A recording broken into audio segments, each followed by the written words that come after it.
اللہ تعالیٰ نے اس دنیا میں ایک ایسا شخص بھی پیدا کیا تھا جسے اسم اعظم کے علم سے نوازا گیا تھا، یعنی وہ جو دعا کرتا تو قبول ہو جاتی۔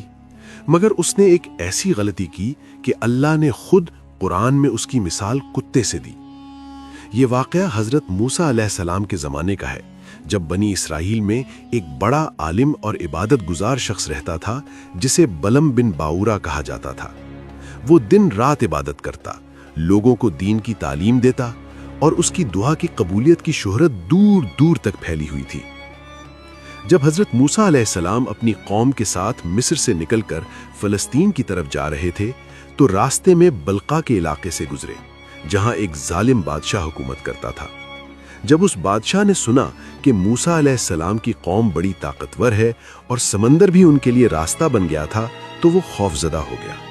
وہ بلم کے پاس آیا اور اس کے سامنے سونا، چاندی، جائیدادیں اور بے شمار تحفے رکھ کر کہا، موسیٰ اور ان کی قوم کے خلاف بد دعا کرو، یہ ساری دولت تمہاری ہو جائے گی۔ بلم نے رات کو اللہ سے دعا کی تو خواب میں حکم ملا کہ موسیٰ میرے بندے اور نبی ہیں، ان کے خلاف بد دعا نہ کرنا۔ صبح اس نے بادشاہ کو انکار کر دیا، مگر جب بادشاہ مزید دولت اور لالچ لے کر آیا تو اس کا دل ڈگمگا گیا۔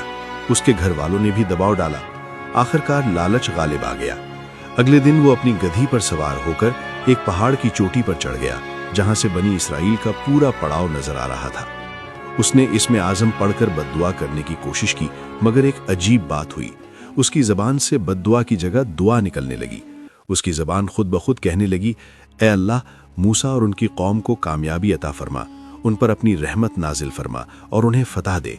اس نے بار بار کوشش کی، مگر ہر بار یہی ہوا، اللہ نے اس کی زبان کو پلٹ دیا تھا۔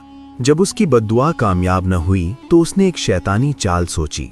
اس نے بادشاہ کو مشورہ دیا کہ بنی اسرائیل کے پاس خوبصورت عورتیں بھیجو تاکہ وہ گناہ میں مبتلا ہو جائیں، اور جب وہ گناہوں میں پڑیں گے تو اللہ کا عذاب خود ان پر نازل ہو جائے گا۔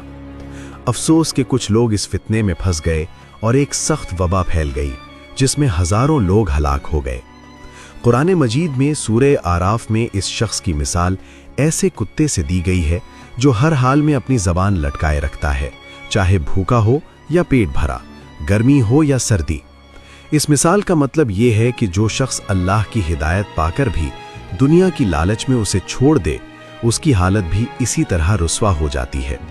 یوں بلعام، جو کبھی عبادت اور علم کی وجہ سے مشہور تھا، دنیا کی محبت کے سبب عبرت کی مثال بن گیا۔